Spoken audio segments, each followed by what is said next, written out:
रतन और मालती आंगन में बैठे बातचीत कर रहे थे। मालती, देखो मैं क्या कहता हूँ कि अब हमारी बेटी राधा जवान हो चुकी है। मुझे लगता है कि अब हमें उसके विवाह की तैयारी शुरू कर देनी चाहिए। क्यों, क्या कहती हो? लेकिन रतन, हमारी छोटी सी जमीन में जो भी फसल होती है वो तो घर चलाने में ही खत्म हो जाती है। हम राधा का विवाह कैसे करेंगे? हाँ, बात तो तुम सही कह रही हो। अगर हमने अपना खेत बेच दिया तो राधा के विवाह के बाद तो हम दोनों भूखे मरने पे मजबूर हो जाएंगे। हाँ, ठीक है, चलो तुम चिंता मत करो। मैं अपने खेत में कड़ी मेहनत करूंगा और इस बार दुगनी फसल उगाने की कोशिश करूंगा, तभी कुछ हमारा कल्याण होगा। हाँ।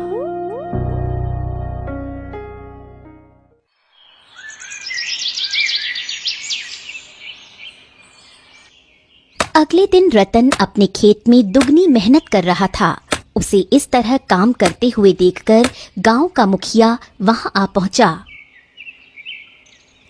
अरे रतन, क्या बात है भाई, क्या बात है? तुम तो पहले भी मेहनत करते थे, लेकिन इस बार तो कुछ ज्यादा ही कड़ी मेहनत कर रहे हो। क्यों, क्या बात है? अरे मुखिया जी, मुझे अपनी बेटी राधा का विवाह जो करना है। ओ बहुत बढ़िया, बहुत बढ़िया। देखना तुम्हारी मेहनत रंग लाएगी रतन। हाँ।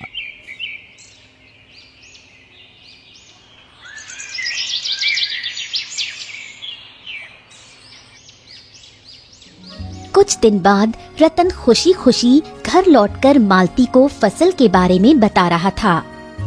मालती, अरे मालती इस बार फसल दुगनी हुई है, हमें अच्छा लाभ होगा। हाँ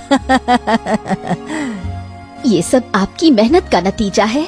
कल हम सब मिलकर फसल काटने चलेंगे। अगले दिन अचानक तेज बारिश होने लगी। खेत की सारी फसल बर्बाद हो गई। रतन खेत में सर पकड़कर बैठा था।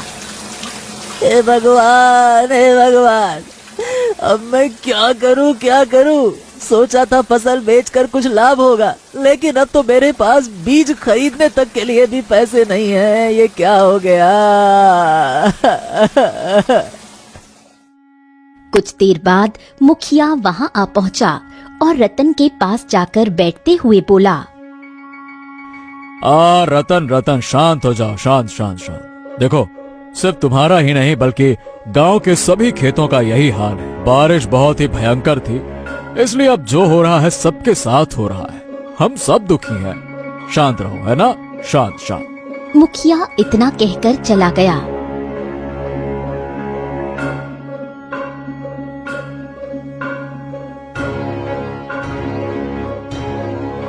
अब क्या होगा रतन?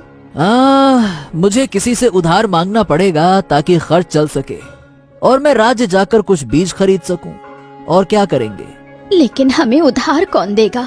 गांव में तो केवल एक ही व्यक्ति है जो उधार दे सकता है, और वो है यहाँ का जमींदार।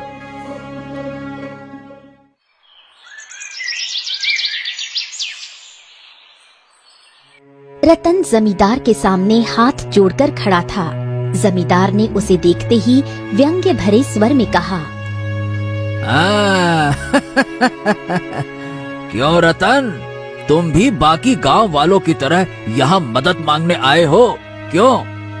हाँ, आपने बिल्कुल सही कहा मालिक। तो देखो रतन, सीधी बात करूंगा, 100% की बात कहूंगा।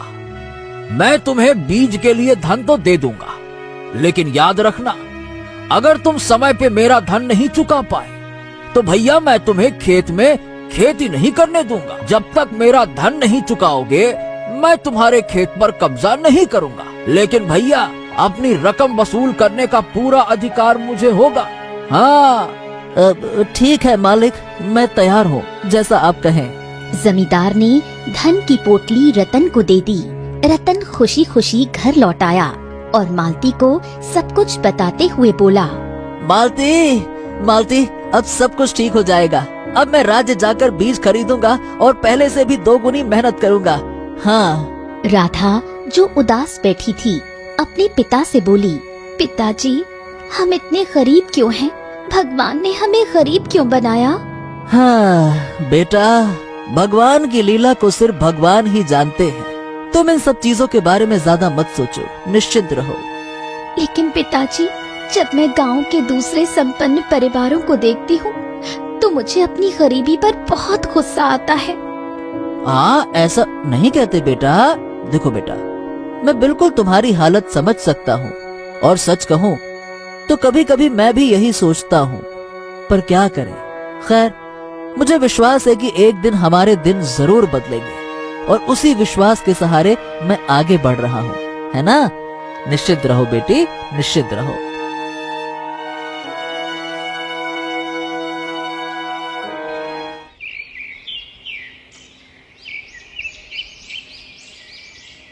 अगले दिन रतन ने बीज बो दिए और फिर से कड़ी मेहनत करने लगा। ऐसे ही कई महीने बीत गए और फसल लहलहाने लगी। लेकिन जब कटाई का दिन आया तो रतन की उम्मीदें बिखर गईं। पूरी फसल में कीड़े लग चुके थे। मालती, मालती, मालती, अरे मेरी तो किस्मत ही फूटी हुई है। इतनी मेहनत की, इतना सब कुछ किया, सारी की सारी फसल खराब हो गई। क्या करे, अब क्या करे? अब क्या होगा रतन? घर में अनाज भी नहीं बचा है। पिताजी, अगर ऐसे ही रहा तो जमींदार अब आपको खेत में काम भी नहीं करने देगा। रतन गहरी चिंता में डूब गया। उसकी आंखों में निराशा साफ झलक रही थी। तभी जमींदार खेत में आ पहुंचा। उसके चेहरे पर कठोरता साफ झलक रही थी। हे रतन, 2 दिन बाद मेरी रकम लौटानी ही है। मैं अभी से तुम्हें चेतावनी देने आया हूँ। हाँ, याद रखना, 2 दिन। जमींदार जी, देखिए मेरी फसल में कीड़े लग गए। सारी फसल बर्बाद हो गई। कहाँ से चुकाऊंगा? मेरी मुसीबत भी समझिए। ए भैया, दूर दूर दूर। तुम्हारी मुसीबत से मुझे कोई मतलब नहीं है। सिर्फ तुम्हारे ही खेत में नहीं, गांव के ज्यादातर किसानों के खेत में कीड़े लगे हैं। तो मैं क्या करूं? है सीधी बात, 100% की बात। वादे के मुताबिक अगर तुम मेरा धन नहीं चुका पाई तो भैया मैं तुम्हारे खेत में तुम्हें खेती नहीं करने दूंगा, बस। जमींदार जी, ये तो अन्याय है, अन्याय। अन्याय नहीं, ये मेरी जुबान है। अब तुम जानो, तुम्हारा काम जाने। सुना है जंगल में एक रहस्यमयी तालाब है। कहते हैं कि वो हर मनुष्य की इच्छा पूरी करता है। अब जाकर उसी से सहायता मांग ले, हो सकता है वो तेरी सुन ले। रतन आंखों में आंसू लिए चुपचाप घर आ गया। रतन के मन में अब उस तालाब की बात गूंजने लगी। मैं उस रहस्यमयी तालाब के पास जरूर जाऊंगा। वो तालाब? तुमने सुना नहीं?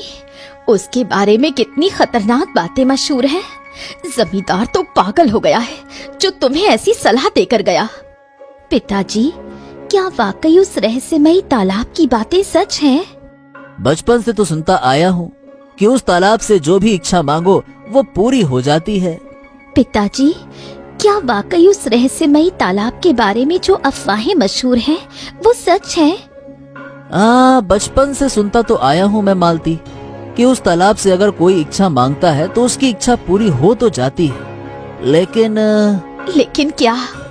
लेकिन इच्छा मांगने वाले का मन वैसा नहीं रह जाता। कहते हैं कि उसकी आत्मा शापित हो जाती है। हमें इससे क्या लेना देना? हमें तुरंत अमीर बनना है, इतना धनवान कि जमींदार भी हमारे आगे चींटी लगे। रतन चुपचाप गहरी सोच में डूब गया। लेकिन इस बार उसके मन में लालच और मजबूरी का घमासान चल रहा था।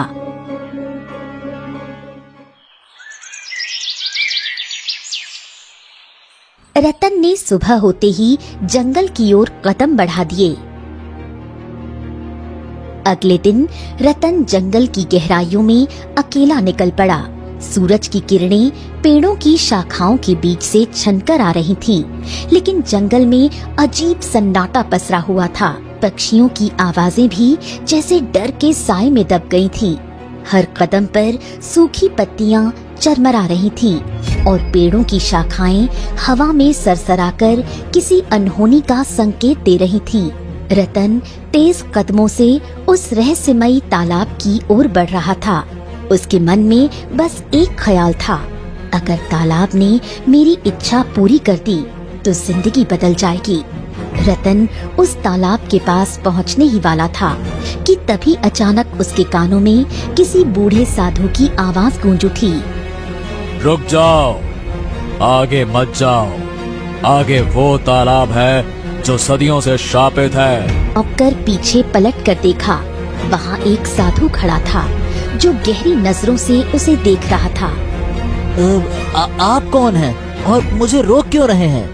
मैं वही हूँ जो इस तालाब के रहस्य को जानता है। सुनो मेरी बात, आगे मत जाओ बेटा, आगे तुम्हारे लिए सुरक्षित नहीं है। ये तालाब तुम्हारे लिए विनाश लेकर आएगा। हाँ, मैं जानता हूँ कि आगे एक तालाब है। मैंने बचपन से सुना है कि ये तालाब हर इंसान की इच्छा पूरी करता है। मैं उसी तालाब के पास जा रहा हूँ। इसमें बुराई क्या है? अरे पागल हो गए हो क्या? पागल नहीं हुआ हूँ बाबा, पागल नहीं हूँ। मैं मजबूरी में यहाँ आया हूँ। मैंने जन्म से गरीबी देखी है। कुछ समय पहले अपनी बेटी राधा का विवाह करने का सोचा था। खेतों में जी जान से मेहनत की, लेकिन मूसलाधार बारिश ने मेरी सारी की सारी फसल ही बर्बाद कर दी। रतन की आंखों में गहरा दर्द झलकने लगा। फिर मैंने जमींदार के पास जाकर कर्ज लिया, बीज खरीदे, दोबारा मेहनत की, लेकिन इस बार फसल में कीड़े लग गए। अब जमींदार ने मुझे मेरे ही खेत में खेती करने से रोक दिया। कहाँ से लौटाऊं उसका धन? बताओ बाबा, कहाँ से लौटाऊं? मेरे पास तो और कोई रास्ता ही नहीं बचा। क्या रास्ता बचा है? बताओ बाबा, बताओ। मैं जानता हूँ बेटा, लेकिन तुम्हारी अकेले की फसल बर्बाद नहीं हुई है। तुम्हारे जैसे और भी कई गरीब किसानों की फसलें बर्बाद हुई हैं। उन्होंने भी जमींदार से कर्ज लिया, उनकी फसलें भी नष्ट हो गईं। लेकिन उन सभी ने भगवान पर भरोसा रखा। हर अंधेरे के बाद सुबह होती है, तुम भी भरोसा रखो। लेकिन बाबा, मैं और इंतजार नहीं कर सकता। अगर ये तालाब सच में मेरी इच्छा पूरी कर सकता है तो मैं वहां जरूर जाऊंगा। हाँ, वो तालाब बुराई का प्रतीक है। अगर तुम वहां जाओगे और इच्छा मांगोगे तो याद रखना, तुम्हारी इच्छा तो पूरी हो जाएगी, लेकिन क्या बाबा? लेकिन तुम्हारा और तुम्हारे परिवार का मन शापित हो जाएगा। लालच से भरा मन इंसान को जीवन भर पछतावे में डुबो देता है। हाँ, मैं तो समझता था कि ये सब सिर्फ दंत कथाएं हैं, लेकिन आपकी बातों ने सिद्ध कर दिया कि ये सच है। अब तो मैं जरूर जाऊंगा बाबा और अपनी इच्छा मांगूंगा। ये तुम्हारी मर्जी है, लेकिन याद रखना, अंत में तुम्हारे हिस्से में सिर्फ और सिर्फ पछतावा आएगा, पछतावा। साधु ये कहकर वहां से चला गया। रतन अब रहस्यमयी तालाब के किनारे पहुंच चुका था। तालाब का पानी सुनहरे रंगों में चमक रहा था। ये क्या? हे भगवान, इस तालाब से तो सोने की चमक उठ रही है। ऐसा लग रहा है कि जैसे तालाब के अंदर सोना भरा हुआ हो, या फिर यह पानी सोने का हो। बाप रे बाप। रतन की आंखों में लालच की चमक साफ दिखाई दे रही थी। तालाब का रहस्य अब उसके सामने था, लेकिन वो इस सच से अनजान था कि इस लालच की कीमत उसे क्या चुकानी पड़ेगी। अचानक तालाब के अंदर से गूंजती हुई आवाज आई। कौन हो तुम? रतन चौंक कर पीछे हट गया, पर फिर साहस बटोर कर बोला, मेरा नाम रतन है। मैं धनवान बनना चाहता हूँ। मतलब चाहता हूँ कि मेरी बेटी राधा का विवाह किसी ऊंची जगह पर हो और मेरे पास इतना धन हो कि गांव का हर व्यक्ति मेरा मान सम्मान करे। तुम्हारी इच्छा तो पूरी हो जाएगी, पर ये एक शापित तालाब है। जो भी मनुष्य इस तालाब से धन प्राप्त करता है, उसका मन लालच से भर जाता है। फैसला तुम्हारा है। मेरा फैसला तो पहले ही हो चुका है। मुझे कोई फर्क नहीं पड़ता। मैं तैयार हूँ इस चीज के लिए। अचानक रंग बिरंगी किरणों के बीच रतन के सामने स्वर्ण मुद्राओं से भरा हुआ एक बक्सा प्रकट हो गया। इस बक्से के अंदर मुद्राएं हैं। इतनी मुद्राएं हैं कि तुम जीवन भर आराम से जी सकोगे, और जब तक तुम घर पहुंचोगे तो तुम्हारी पुत्री राधा और भी अधिक सुंदर हो चुकी होगी। उसकी सुंदरता ऐसी होगी कि कोई भी राजकुमार उसे देखकर अपना दिल हार बैठेगा। लेकिन हाँ, अभी भी समय है, सोच लो। अरे जब इतना सारा सोना सामने रखा हो तो सोचने की क्या जरूरत है। मैं तैयार हूँ हर चीज के लिए। हाँ। रतन का मन अब पूरी तरह लालच से भर चुका था। वो बक्सा उठाकर रात के समय अपने घर लौट आया। रतन अपने घर पहुंचकर बक्सा खोलकर अपनी पत्नी मालती और बेटी राधा को दिखाने लगा। दोनों की आंखें चमक उठीं। इतनी सारी स्वर्ण मुद्राएं, ये सब कहाँ से लाए हो रतन? हाँ मालती, हाँ। और उस रहस्यमयी तालाब ने ये भी कहा था कि मेरी पुत्री का रूप सौंदर्य और भी बढ़ जाएगा और उसे कोई राजकुमार ही पसंद करेगा। अचानक रंग बिरंगी किरणें राधा के चेहरे पर पड़ी और वो पहले से भी अधिक सुंदर हो गई। पिताजी, मैं तो और भी सुंदर हो गई।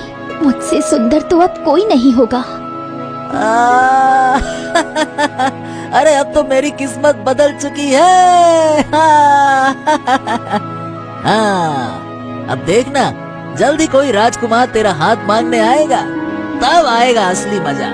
तब देखना लोग मेरे बारे में क्या कहते हैं, और उस जमींदार को तो मैं बताता हूँ। हाँ।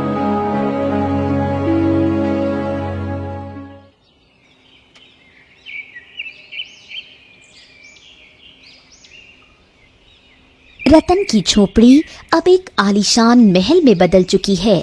रतन का परिवार अब ऐशो आराम से जीवन व्यतीत कर रहा था।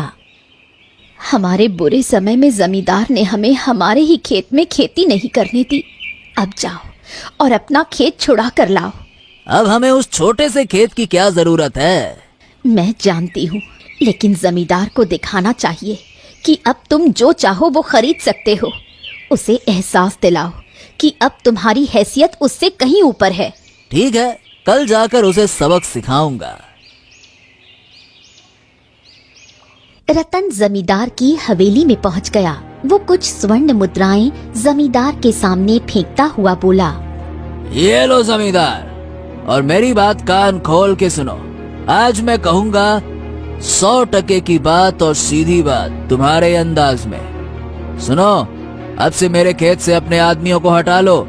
अब वो खेत फिर से मेरा है, समझ गए? अरे अरे अरे अरे, जब से तुम धनवान हुए हो अपने आप को क्या समझने लगे हो? मैं जानता हूँ कि तुम जमींदार हो, लेकिन आज तुम्हारी हैसियत मेरे सामने चींटी के बराबर भी नहीं है। सोच समझ के बात करना। ए भैया, तुम्हारे पास एक बड़ा महल जैसा घर है और स्वर्ण मुद्राएं हैं। इसका मतलब ये नहीं है कि तुम कुछ भी करोगे, कुछ भी कहोगे। ए भैया, तुम्हारे पास बड़ा महल है, स्वर्ण मुद्राएं हैं, लेकिन मेरे पास पूरे गांव की जमीन है। तुम्हारा घमंड ज्यादा दिन टिकेगा नहीं, बता रहा हूँ मैं। अगर ऐसा है तो कुछ दिन धैर्य रखो, मैं जल्द ही पूरे गांव की जमीन अपने नाम करवा लूंगा, समझ गए? इतना कहकर रतन वहां से चला गया। जमींदार के चेहरे पर क्रोध और असंतोष का भाव स्पष्ट झलकने लगा। उसी दिन रतन की पुत्री राधा घर के बाहर बैठी थी। अचानक एक राजकुमार घोड़े पर वहां से गुजरा। उसकी नजर गांव में बने सुंदर घर पर पड़ी और वो ठिठक गया। अरे वाह वाह वाह वाह, ये घर इतना सुंदर है, यहाँ कौन रहता होगा? राजकुमार घोड़े को मोड़कर उस घर की ओर बढ़ा। जैसे ही उसकी नजर राधा पर पड़ी, वो मंत्रमुग्ध रह गया। कौन हो तुम? मेरा नाम राधा है। हाँ हाँ हाँ हाँ हाँ, न जाने क्यों पहली ही नजर में तुमसे प्रेम हो गया। दरअसल मैं तुमसे विवाह करना चाहता हूँ। तभी रतन और उसकी पत्नी मालती वहां आ पहुँचे। राजकुमार, आप यहाँ? मुझे आपकी पुत्री से प्रेम हो गया है।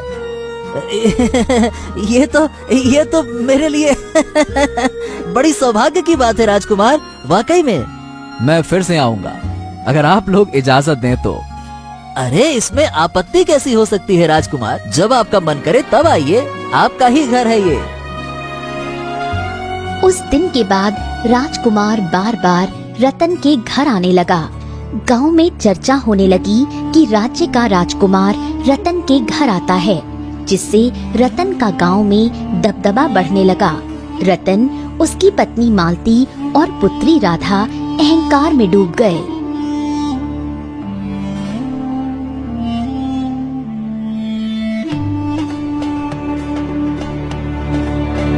एक दिन राजकुमार ने रतन से विवाह की बात की। रतन, अब मैं तुम्हारी पुत्री से विवाह करना चाहता हूँ। मैं बिल्कुल तैयार हूँ राजकुमार, लेकिन मेरी एक शर्त है। शर्त? कैसी शर्त? मैं चाहता हूँ कि गांव की सारी जमीन मेरे नाम हो जाए और गांव के लोग मेरी गुलामी करें, तभी मेरा और आपका बराबरी का संबंध होगा। राजकुमार ये सुनकर खुश हो गया और गांव में ऐलान करवा दिया। अरे भैया, रतन तो अब गांव का जमींदार बन गया, हम सब तो अब उसके अधीन हैं। पता नहीं क्या करेगा। हाँ भाई, पता नहीं क्या करेगा, अब देखो क्या कह सकते हैं। कुछ दिनों बाद राजकुमार और राधा का विवाह संपन्न हो गया। राधा महल में ऐशो आराम का जीवन बिताने लगी। इधर रतन और उसकी पत्नी मालती अहंकार में चूर थे।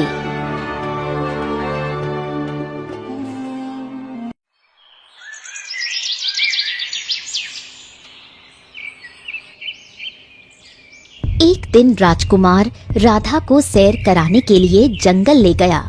तभी वहाँ राजकुमार का शत्रु आ गया। कब से घात लगाए बैठा था तुझ पर, अब आया ना तू मेरे फेरे में। इतना कहकर उसने राजकुमार की हत्या कर दी और राधा को छोड़ दिया। जाकर इसके पिता को बता दे कि मैंने उसके पुत्र की हत्या कर दी है। जा। राधा रोते हुए महल वापस गई और सारी घटना राजा विक्रम को बताने लगी। अरे ये सब कुछ तेरे मनहूस कदमों का असर है। न तू मेरे बेटे के जीवन में आती और न ही वो शत्रु के हाथों मारा जाता। तू निकल जा यहाँ से, निकल जा, निकल। राधा रोती हुई अपने घर वापस लौट आई और सारी घटना अपने पिता रतन को बताने लगी। जैसे ही गांव वालों को पता चला कि राजकुमार मारा गया और राजा विक्रम ने राधा को घर से निकाल दिया, गांव वालों ने विद्रोह कर दिया। रतन के घर को जला दो, आग लगा दो। आग लगा दो, मार डालो, आग लगा दो। गांव वालों ने रतन के घर में आग लगा दी। रतन की पत्नी मालती और पुत्री राधा जलकर राख हो गयीं। रतन छुपता छुपाता घर से भाग निकला, लेकिन तभी गांव का जमींदार गुस्से में चिल्लाता हुआ बोला, अरे रतन को पकड़ो, पकड़ो, पकड़ो। गांव वाले रतन को पकड़ने के लिए उसके पीछे दौड़े। रतन भागते भागते जंगल की गहराई में चला गया और थककर बेहोश होकर गिर पड़ा। कुछ देर बाद रतन की आंखें खुली तो उसने देखा कि उसके सामने एक साधु बैठा था। कि उसके सामने एक साधु बैठा था। मैंने तुमसे कहा था, अगर तुम अपनी गरीबी पर थोड़ा और धैर्य रखते तो तुम्हारी किस्मत बदल सकती थी। हर अंधेरे के बाद उजाला आता है, पर तुमने जल्दबाजी की और तालाब के पास जाकर स्वार्थ में फंस गए। तुम्हारे मन में लालच घर कर गया था, जिसका यही अंजाम होना था। मेरी पुत्री विधवा हो गई, मेरी पत्नी और पुत्री जलकर मर गई। गांव वालों ने मेरे खिलाफ विद्रोह कर दिया। बड़ी मुश्किल से अपनी जान बचाकर भागा हूँ। मेरी सारी संपत्ति जल गई। अब मैं क्या करूँ, क्या करूँ? अब पछतावे के सिवा तुम्हारे पास कुछ नहीं बचा। ना तुम्हारी पत्नी लौट सकती है, ना तुम्हारी पुत्री और ना तुम्हारा वैभव। इतना कहकर साधु वहाँ से चला गया। रतन उस दिन के बाद जीवन भर जंगल में भटकता रहा। उसके पास अब पछताने के अलावा कुछ भी नहीं था।